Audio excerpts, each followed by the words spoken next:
magic in the air. בכל הגוף בוער. Feel the magic in the air.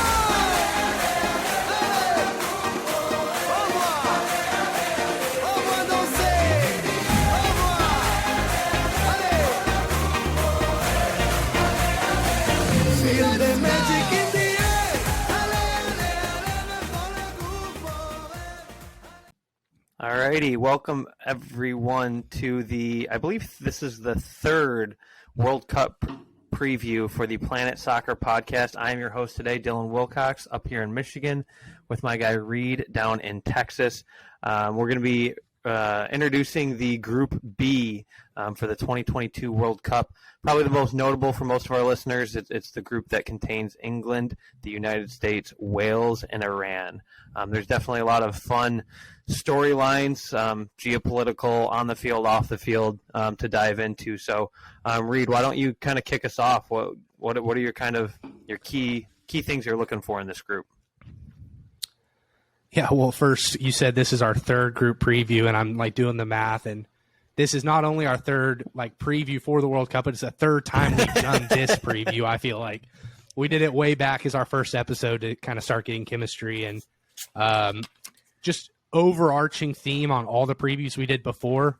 A lot's changed because, as we've mentioned so many times, World Cup's in the middle of a season. There's been injuries, there's been changes. As far as this group, just hit my mic. As far as this group in particular goes, obviously it's the relationships between the countries, I think, that just makes this group so fun. It's Wales and England. It's England and the U.S. It's the U.S. and Iran. There's so much meat there to talk about geopolitically, geographically, all colonially, whatever you want to call it. Calling it, what's the word? Colonialism. There we go. Does this group have the most drama between countries? Probably. I think, you look at it, England's the clear-cut favorite. We'll talk about them here in a minute. But on form right now, all four teams are super jumbled up. And on form, the one that's the favorite to probably finish last is probably playing the best right now out of all four. So it's probably the most wide-open group. It's probably the worst group right now, at least. I don't know about talent-wise, but right now, the way the teams are playing, maybe. Yeah. So, yeah. In our general... We'll get into it. Yeah, in our general preview, in our little notes, we had best group, worst group, and we, on the fly, opted not to do it. And I think it might have been a little bit of a pride thing.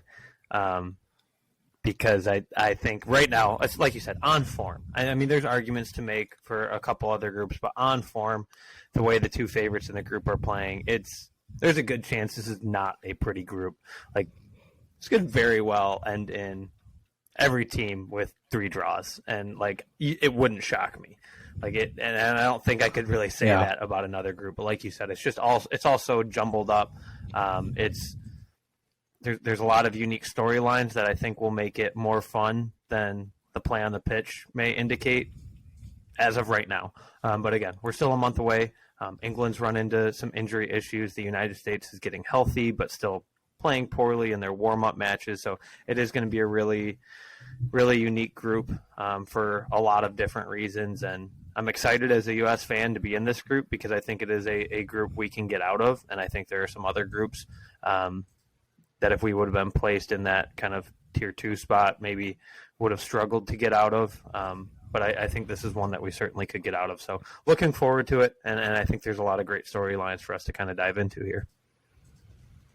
Yeah, I think so. Talking about kind of how this group came together, England obviously qualified out of UEFA, the U.S. out of CONCACAF.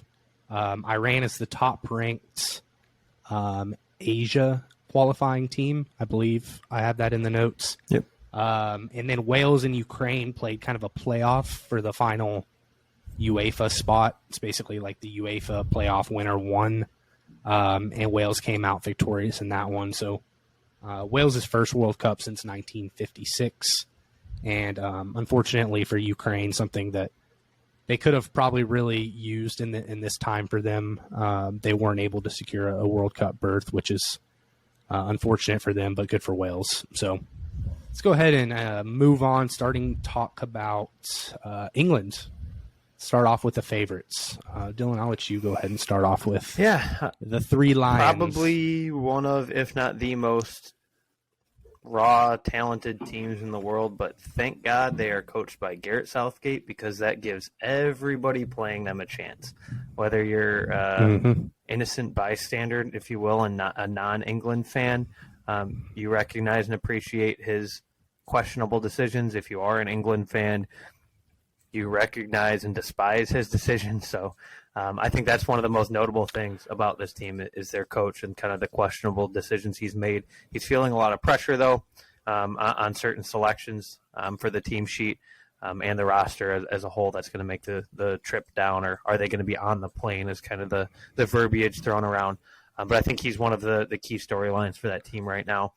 The other one, obviously, is their captain and absolutely phenomenal goal scorer, Harry Kane, one of the best pure goal scorers in the world. Really more than just a pure goal scorer, though, so I feel kind of guilty giving him that moniker of one of the best pure goal scorers, but he truly is a phenomenal pure goal scorer. He can score with the best of them and also create when needed. But that is, as we'll get into, kind of one of the other questions for England is who else is going to be able to put the ball in the back of the net. All that being said, was a little down on England there. They are still, I believe they're still, we just had some new FIFA rankings come out recently, but I believe they're still the 5th ranked team in the world. So while there are some question marks and some things that may be frustrating for England fans, they're certainly still a very elite team. Betting odds, I think they have I believe they dropped down to the 3rd or 4th best betting odds. They've moved to tied for 3rd. Yeah. And so they're certainly not a team to turn your nose up at. And as I said, oh no, 4th. I'm sorry. Yeah, they're 4th. Behind Brazil, France, and Argentina. Yeah. And kind of piggybacking on the highlights of the team. If you look at transfer market, not like an official value of players, but it's kind of the best we can do. This isn't FIFA. Not every player has an actual dollar amount attached to them. But they currently have the highest team transfer market value for any international squad. So they're certainly a very formidable squad. I think we being the U.S. may be catching them at a good time. I would not have wanted to run into them during Euros last year. This looks like a completely different side for whatever reason. Virtually just as healthy as they were in that tournament. Still just as talented. Haven't gotten that much older, at least not to the point where guys are aging out of the squad. So it is a little bit surprising we're seeing them on the form we're seeing them on, but as an American fan, that is some promise. But you also have to keep in mind how elite this side looked 2 years ago in Euros.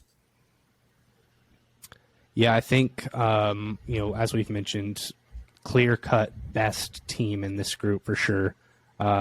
If we did a best 11, which we're going to do on several groups, we're not on this one because waste of time. It would be pretty much exclusively England players.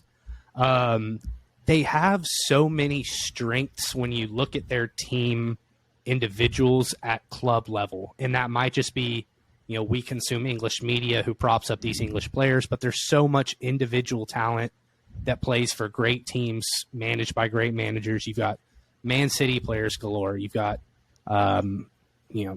Chelsea players galore, United, Tottenham, all of the big clubs are represented. Even Newcastle's represented. Starting keeper, baby, and right back now. Yeah. Yeah. Newcastle trying to work their way into that big 6. So the talent's there. It's just if they're going to be utilized correctly, 1, if they're going to be healthy, 2, and if they're going to sink, 3, which for some reason you would think these English players would have this connection on the pitch, but so many times I watch them, it's just lacking. Harry Kane is a phenomenal link-up player. He can play true number 9, false 9, and he can drop into the number 10. And he has a great relationship with Heung-min Son playing at Tottenham.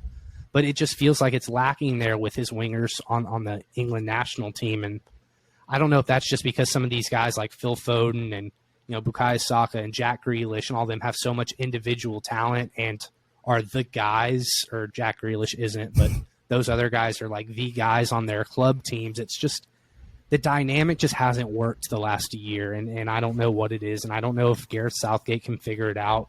I don't think he's the manager to figure it out, but it's too late to change at this point. So another key question mark coming in for England is their injuries, which I'll let you talk about a little bit here, Dylan. Yeah, I mean,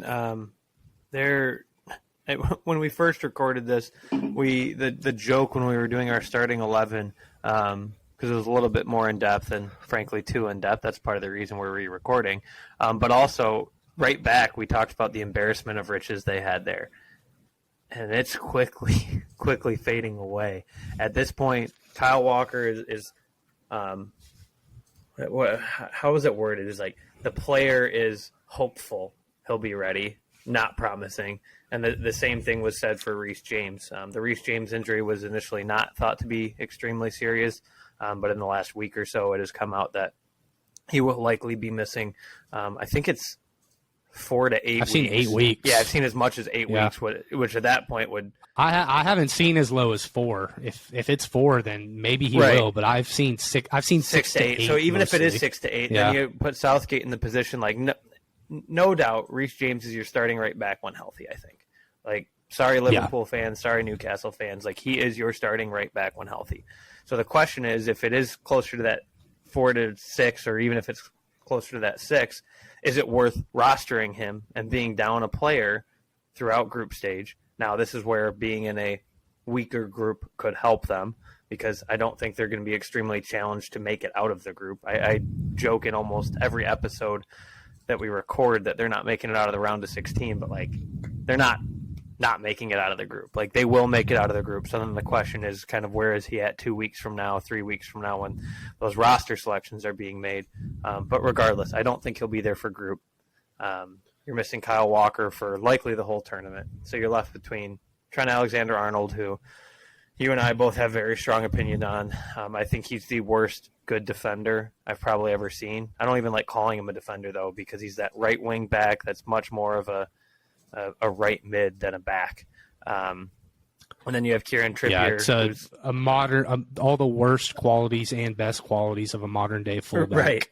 Right. Which we'll get into when we talk about kind of more of a breakdown of how the game is played. And how it's changed. He's essentially he's an outside offensive player that's playing on the back line in order to create an overlap and overload the box. It's a great strategy for Liverpool, and it's worked out for him the last 4 years. But if you get him one-on-one on the wing with against a Brazil or, France or whoever, Vinicius Jr. tearing him apart, Antony's tearing him apart, fucking Richarlison's tearing him apart. Everybody is beating Trent one-on-one. So big question mark defensively on that right back spot. Yeah, and then the other option is Trippier, who is aging. No doubt is aging. Much more sound defensively, still brings something offensively, though, and one of the best set piece takers they could possibly put in their starting 11. James Ward-Prowse is last year, not even arguably, last year was the best set piece taker in England, but he's not going to sniff this lineup. Like, he's a complete depth player. He will make the roster, but he's a complete depth player. So having that free kick taker while also maintaining some of that defensive responsibility. If I were Southgate, not just because I'm a Newcastle fan, that's where I would go. But then again, I would probably hate TAA, whether I was a Newcastle fan, an Everton fan. Well, Everton, that'd be a given. A Chelsea fan, I would just dislike him as a player in general. So I'm probably overly biased for a multitude of reasons here, but for me, it's almost. I mean, Reece James, again, is who you would want, but it's almost a blessing in disguise, I think, because of the leadership roles and the set-piece ability Trippier has. It's like, but that's just where that embarrassment of riches at the position comes in. Like, there were people a month ago that said, he's fourth option, and here we are, and he's your starter, and, like, there's a lot of people very happy about it. So that just kind of goes to speak to England's total team depth, not only at that position, but they're littered with depth across the field. You can argue they don't have a ton of goal-scoring depth, and I think that's probably their biggest question. Kind of touched on that a little bit earlier already. But if Kane is held down one game, kind of who's going to be there to pick up that goal-scoring threat for England? Yeah. I know England typically would like to see and typically has seen Raheem Sterling play well in international caps. in the midfield, it's kind of a changing of the guard. You've got probably Jude Bellingham coming into the starting 11. Declan Rice will be there, which he's been there, so he's not necessarily a newcomer. I think one question a lot of England fans have is Mason Mount going to continue to get chances because he just hasn't performed, and Southgate keeps giving him those opportunities. Speaking of keep giving him opportunities, their back line, going back to their back line at center back, we kind of saw a glimmer of maybe Harry Maguire will actually be dropped. Potentially, I don't know, come that first World Cup game, what the center back pairing will be for England, but that's definitely something to watch. And then there's also the goalkeeper conundrum that England has, where Jordan Pickford has been a starter for so long. Jordan Pickford has been their guy. I get that. And Nick Pope is the better player on form right now. And it's Southgate, so you just don't know if he's going to stay loyal to that guy that he knows that's been in goal, or if he'll go with the hot hand. So far, I do kind of get Berhalter vibes off of him, where he is loyal to a fault. So while I think Nick Pope is, again, in the least biased way possible, I think he's shown in the last 2 months he is far and away the best of the three keeper options between him, Ramsdale, and Pickford. But doesn't have that experience, to be fair. Like, Pickford does have that large-scale international experience, and I think as a keeper there's a lot to be said for that. So I kind of wouldn't fully be surprised if we see a goalie change at some point in the group stage, maybe even almost a planned goalie change in the group stage, which sounds kind of crazy, but unless, I would take it if I were Southgate, unless Pickford gets 2 clean sheets in the first 2 games. Like, I'm going to play Pope against Iran. Pickford, this is a mid-season. Like, you can even pitch it to Pickford this way. Hey, this is a mid-season World Cup. Take a day off. We've qualified. Let's give Pope some time. And you can even word it that way if Pickford gave up 2 suspect goals against the U.S. and then Pope stands on his head, even if it is against Iran, then you kind of have that option available. But I don't think it should be a foregone conclusion that it's Pickford. I do think Nick Pope is far and away the better keeper, but like you said, it is Southgate, so you never know. Yeah, you never know. All that praise for Nick Pope coming from Mr. Newcastle, Dylan Wilcox. I mean, but no, I do agree. Nick Pope's been fantastic this year. The last little thing I want to say about England before we move on is Phil Foden is really carving out his own at Manchester City. He's really coming into himself. He's been the raw talents there, guy. I mean, he's a future superstar. I don't think I've publicly questioned the praise that he's getting, but I've definitely questioned it on text with Dylan. I don't think I never thought Phil Foden was undeserving or a bad player. I've just seen him thrown around with one of the best in the world on the wing in certain conversations on Twitter, and I just didn't think that was there yet, but he's really, really coming into that this year. So if he can take that next step in the World Cup, then that could be a solution for England. Let's move on to Iran, admittedly a team we don't know a whole lot about. They are coached by, I butcher this name. Glad you gave me England and you can tackle this one. Yeah, you're welcome. Dragan Skokic, perhaps, captained by Ahsan Hajafi. Yikes. FIFA ranking 21. They have the 30th best odds to win, so they're not a favorite. However, as we mentioned in the kind of intro to this group, they're playing pretty decent right now in their friendlies. They're actually winning, which can't be said for the U.S. and for England. Iran, like we said, is the top-ranked team in the Asian Football Confederation, the AFC.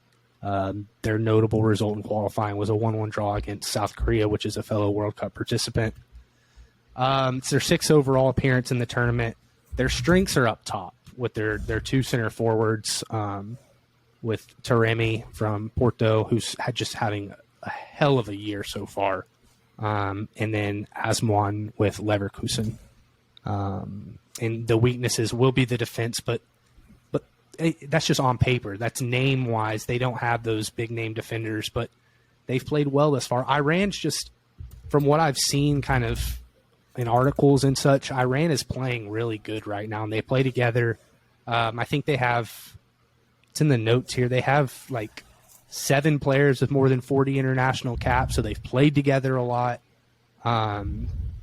What do you know about Iran, Dylan? Yeah. Yeah, exactly. Nice. No, I don't know a lot about them. Of the conferences of world football, this is the one I undoubtedly follow the least. I much prefer watching AFCON or CONMEBOL over Asian Federation for whatever reason. Part of it is probably to do with what time of day the matches are on, because these are on while I am definitely sleeping. So I honestly just truly do not watch a lot of that confederation. And I haven't watched a lot of Iran, but from everything I've read from everybody else and knowing Greg Berhalter, I'm scared of Iran. And I don't know if it's a logical fear, not that we're necessarily going to lose like 3-1, not like I'd be scared if we were facing Brazil, but like I'm scared we will finish that game disappointed. It feels like a game.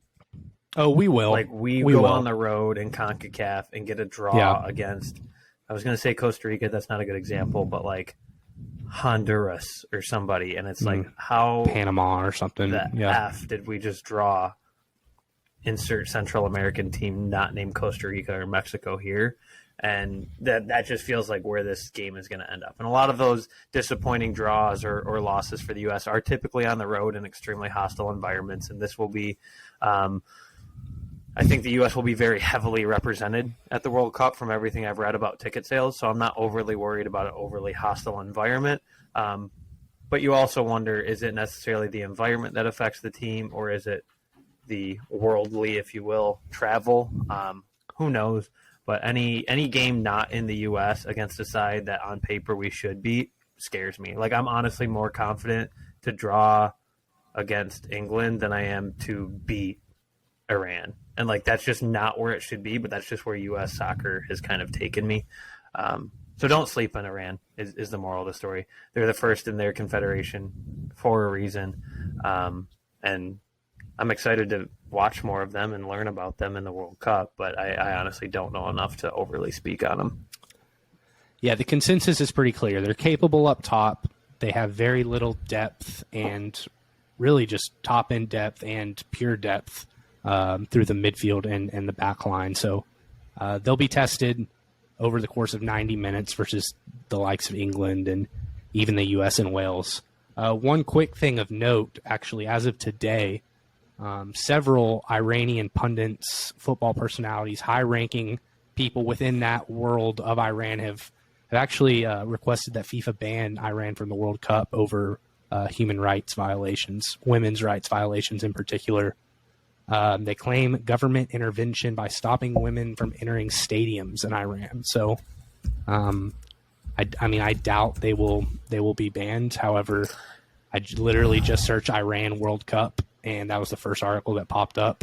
I was looking for a preview on Iran, and I see all these articles on this from BBC. Yeah, you know. I hadn't even heard about it from like a soccer perspective, but like you see all over the news right now, just another off-field news story in this group is Iran's in the news a lot right now.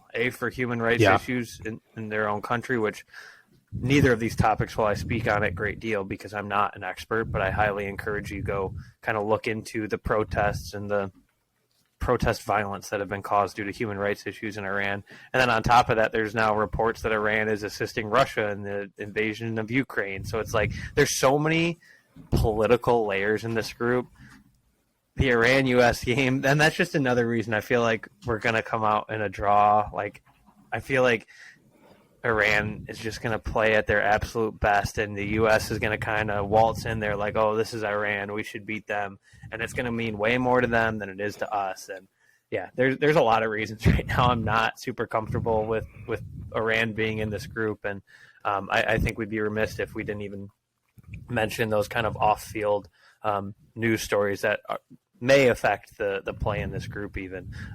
Again, I agree with you. I don't think they're going to be withdrawn or banned from the World Cup. That doesn't seem very FIFA, or Iran's certainly not going to do it on their own. So it doesn't seem very FIFA-like to ban a team this close.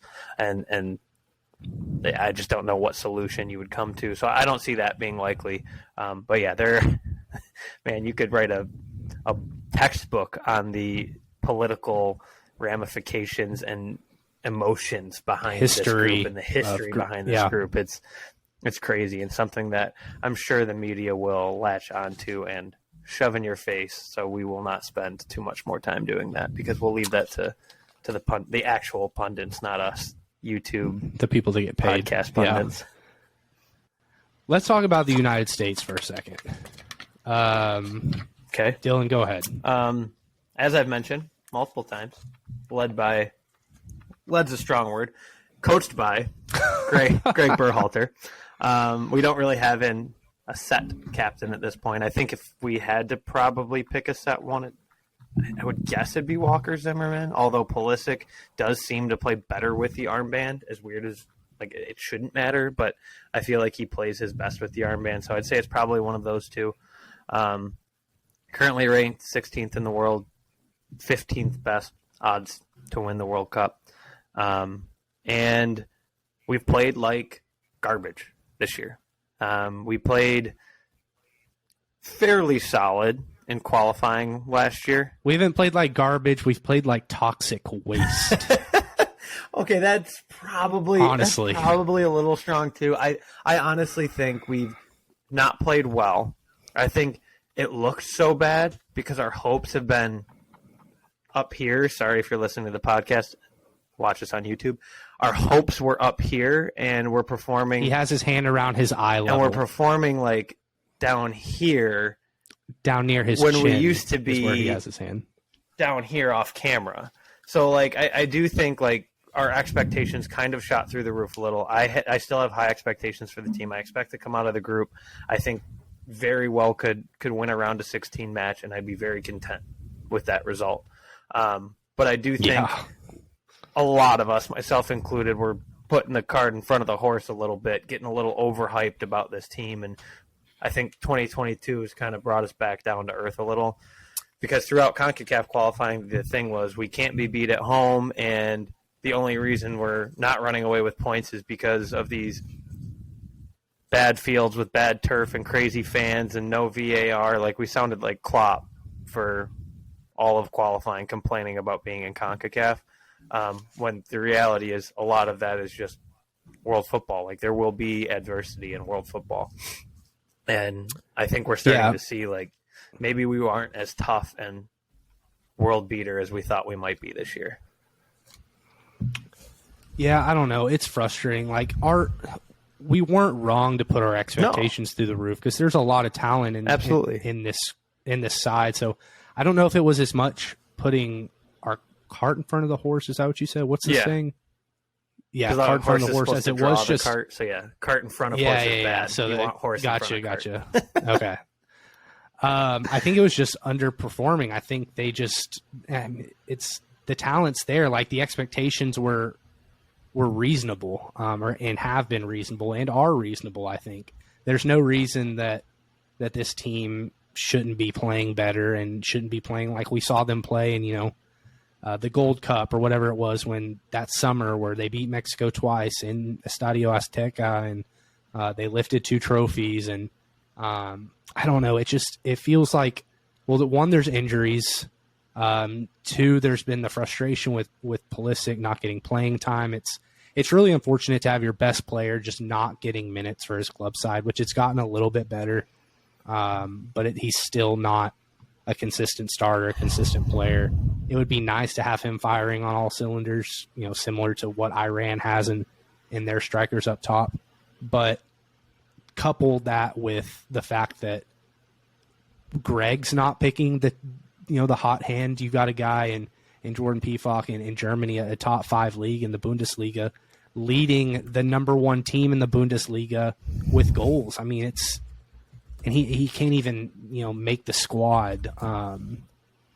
it's difficult. The decisions have been difficult. The reliance on MLS defenders. You know, I don't want to talk crap on the MLS, but there's just this loyalty to guys like Aaron Long who just they can't play in the modern game. Like So watching bad. him try to stretch a pass to the midline it's hurtful. Like it's offensive to me to watch Aaron Long try to play from the back after watching. I feel like, or I sound like such a snob, but after watching the Premier League, Oh, absolutely. you know, watching Manchester United with Ten Hag playing out of the back, and hey, it's really frustrating. And you know, Gio Reyna, bless his heart, can't stay on the field. I feel like that's just at this point going to become a career issue for him, unfortunately. Weston McKennie seems frustrated at Juventus. He's, you know, not playing well. It's inconsistent. Juventus is a dumpster fire right now. There's not a whole lot going for him. Leeds was so hot in August with, you know, Tyler Adams and Brendan Aronson, and they've slowed down. There's just not a whole lot of momentum going for the U.S. right now. So I don't know what it's going to take to get that ship moving in the right direction. On the bright side, I'm going to try and be positive here. We talked about injuries. We have been getting healthier, though. Like, I do think Gio Reyna, while he'll probably get hurt at the World Cup, I think he'll be healthy for the World Cup. So we'll probably see him for at least a game or two, which is awesome because he's one of, if not the best midfielder we have. I think McKennie is... He's great in the Champions League. McKennie is understandably a concern. Jedi Robinson is back, and I think we don't have Jedi. Like, we are in trouble because nobody's moving the ball out of that back. Like, Dest is solid. I like Dest, but Jedi is much better at advancing play. Like, Dest is kind of solid, but like he never excites me with his forward progression, which is not what I saw from him. Like, he's just like your typical 77 overall defender, which is like not what I saw him being like 3 or 4 years ago. Like, I saw him turning into a Trippier-esque, can move the ball forward, but still very sound defensively. Jedi, not as good defensively. Oh, I can't believe this is the first place my mind went to comparison-wise because he's not as good offensively or bad defensively, but in ways he reminds me of TAA in a way at times. Similar style. Right. He's a poor man's TAA. Like, I'm not at all trying to say he's on that level. But he's not super sound defensively, really solid at pushing the ball up the field, though. Could use some work on the crosses, but very good at advancing the ball up the field on his foot. Like, he is not scared to dribble the ball upfield if he has space. And I think that's something we really need because, like you said, there's not a lot of guys in the back that can progress that ball forward. We can see it at times from Walker. Like, there have been some passes that I really enjoyed from him out of that center back position, but he doesn't always look like comfortable. So I do question, and I don't watch him week in and week out. I only watch him for the national team, but because it doesn't look super comfortable, I sometimes am like, is that repeatable or is that like a one and done thing for the game? And more often than not, you don't see it 4, 5, 6 times a game from him. It's like 1 or 2. So I do have questions. I'm a big Walker Zimmerman fan, but just as a flat center back. Oh, like, 100%. I can't ask him to play out of the back. Like, he's just that's not his style. But when him and Aaron Long are together, he's the guy that's progressing like, the ball in the back. And like, you're right. Like, if he was a true stay at home, asked to do nothing with the ball at his feet, center back, I love him. But because we're poor at center back with guys who can move the ball, he is our ball moving center back. Easy for me to say. He's our ball moving center back, and while I like him, that's not the position that was like made for him, and he's kind of been forced into that. So there's definitely questions at the back line, and then the other obvious question is goal scoring. Kind of touched on that.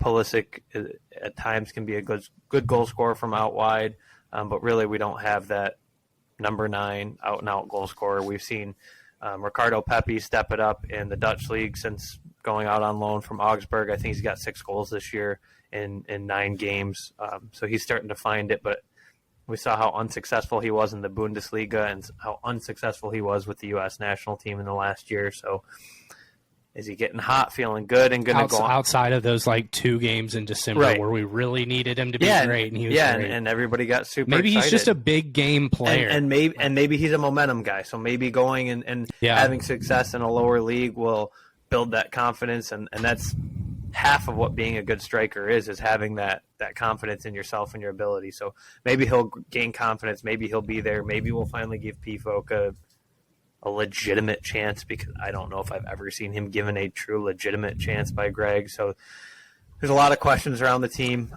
but be remiss if we didn't mention that this is, in my memory lifetime, the most talented U.S. team we've seen. Like, the most players playing in the Big Five leagues, the most players playing at a high level in the Big Five league, seeing Champions League guys every week.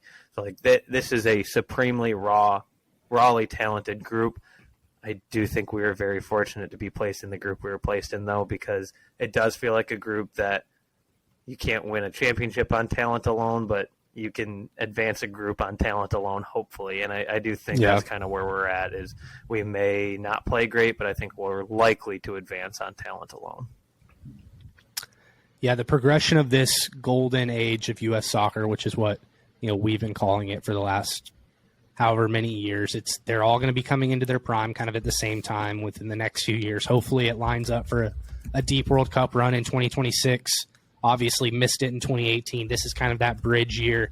You have to get out of the group to gain confidence on the world stage and to get respect on the world stage, and just to have positive momentum moving forward for this group of guys kind of moving forth throughout their career. So it will be an interesting World Cup for the U.S. It'll be an interesting thing to see. What are the selections, who's going to be chosen, and how will they perform, how will these kids perform. So moving on, the last team is Wales in this group. Wales, obviously, like we mentioned, qualifying. I think they were the last or second to last team to qualify. Their playoff was pretty late in the game, and good for Wales. I mean, second World Cup ever. It's a country that's lived in the shadow of England, literally, figuratively, really since they've been a nation. This is also considered Wales' golden generation of soccer, outside of Gareth Bale, who's obviously older. They've got a good core group of 23, 24, 25, 26-year-olds.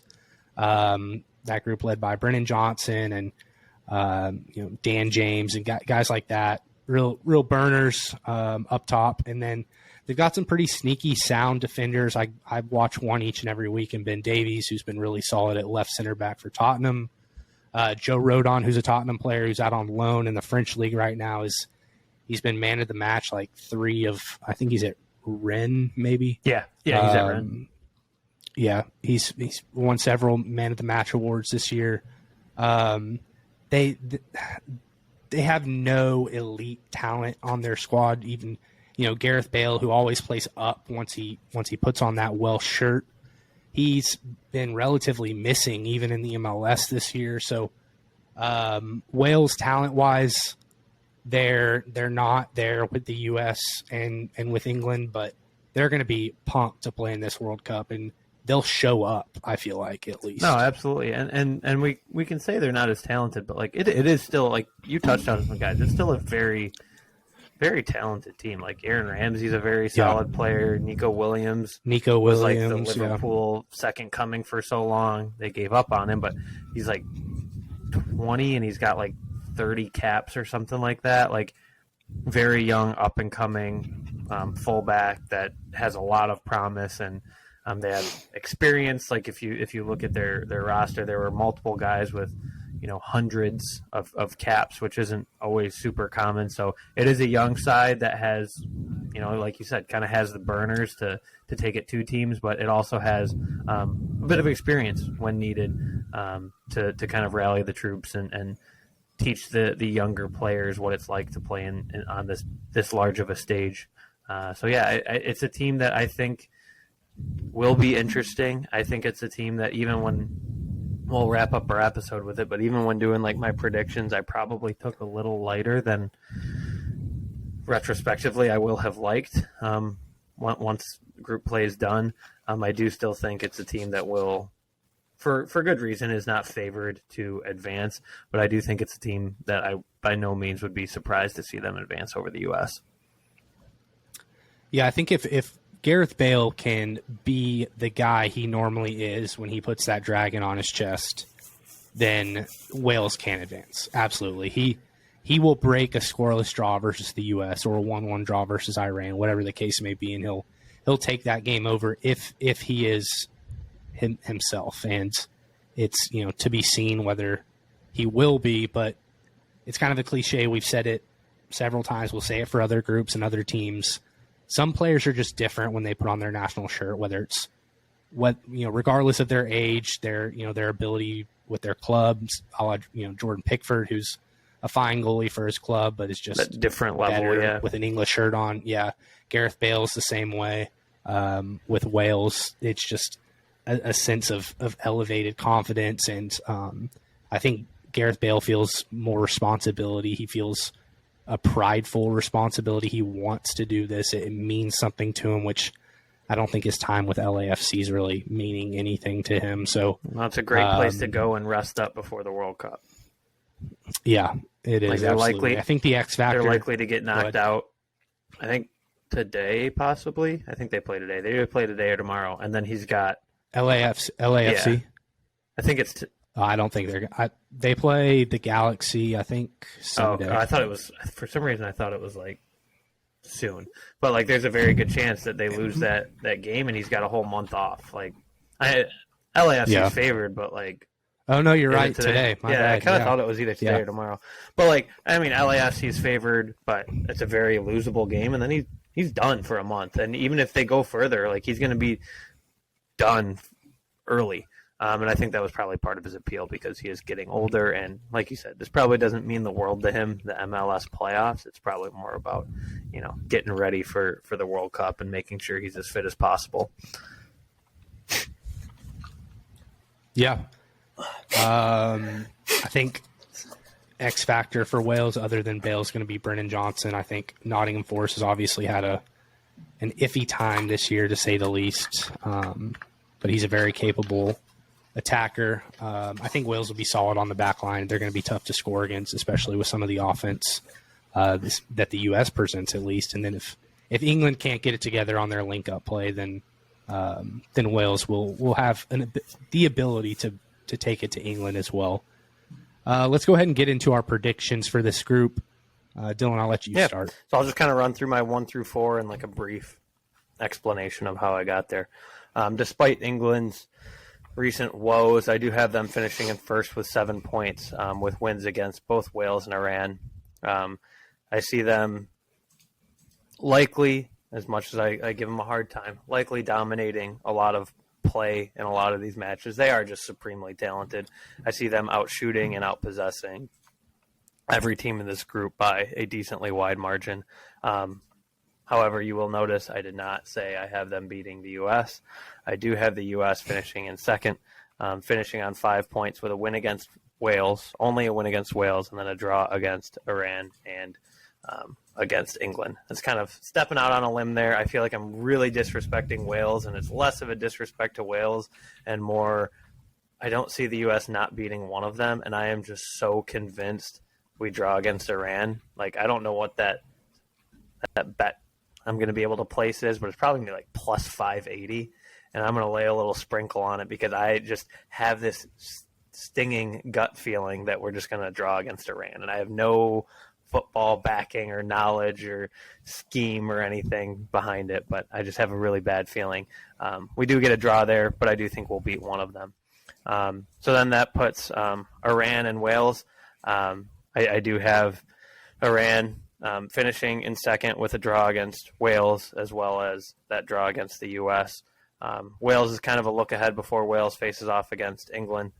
So I think this is one where they could kind of catch them sleeping a little, get an early goal, and then just hang on to a lead against Wales. And then that leaves Wales in last with 1 point and nothing but a draw against Iran.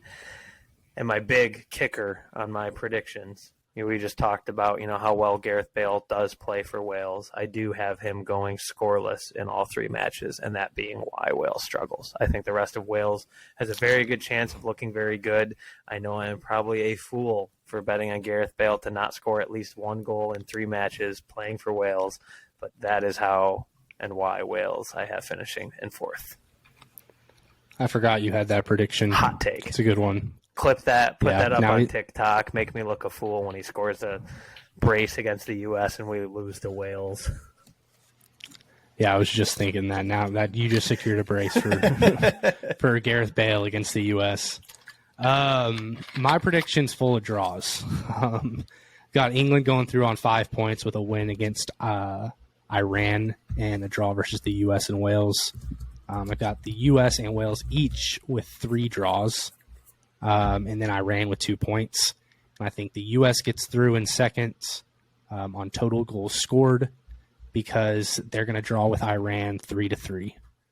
Wow, and that's a high number. That will be enough to put the U.S. through on total goals scored. So, I don't know. It's just not an exciting group to me, despite the, my country being in it, despite kind of all the storylines. It's just, I see a lot of pretty slow Antonio Conte games. It'll be a lot like watching Tottenham, I feel like. So that's kind of where I sit there. I don't know. I feel like when you just first said that out loud, like England finishing on 5 points, I'm like, 5 points winning the group. That seems kind of crazy. I can't think of off the top of my head a team to win a group in a World Cup with only 5 points. But if there's a group it's going to happen in, like it's this group. Like I don't think. Yeah. I think just based on form, the 2 best teams are playing really poorly. Wales is going to be amped. Iran's going to be amped and playing on pretty good form right now. So, yeah, I mean, if there's ever a country or a team that can win on 5 points in a specific group, it's probably England on this. So that probably comes across as a hot take, winning a group with 5 points. But if it's going to happen, it's this group right I said here. it. And if it's going to happen, it's definitely this group, though. Yeah, it's likely that England will probably finish closer to 7, but I just I don't know. Sold I'm just not for good reason. Not into them. Yeah, not into them right reason. now. Like you said, we're not going to do a best 11 for this one because it would pretty much just be English players, and we couldn't think of a second center back, to be completely honest with you guys. So that's all for group. We refused to place Harry Maguire from England. Yes, like that's really quick. John Stones is a given, and then we couldn't come Walker up with that Zimmerman second one. So. Or Ben Davies. Yeah. Or I got nothing. Couldn't tell you any of the Iranian defenders. No. We'll spare you all 5 minutes of looking for center backs on Wikipedia. Yeah, us just scouring transfer markets, filtering by the highest value, value defender on Iran. Oh man, well that is Group B. We're going to do Group C next, which entails Argentina, Saudi Arabia, Mexico, and Poland. We appreciate you guys listening. Again, make sure you guys watch the World Cup. We know most of you will. After the World Cup, pick a club team, start watching club football, and I promise you will enjoy it. It's a joy. That's all for today. I'm Reed. He's Dylan. Thanks for watching.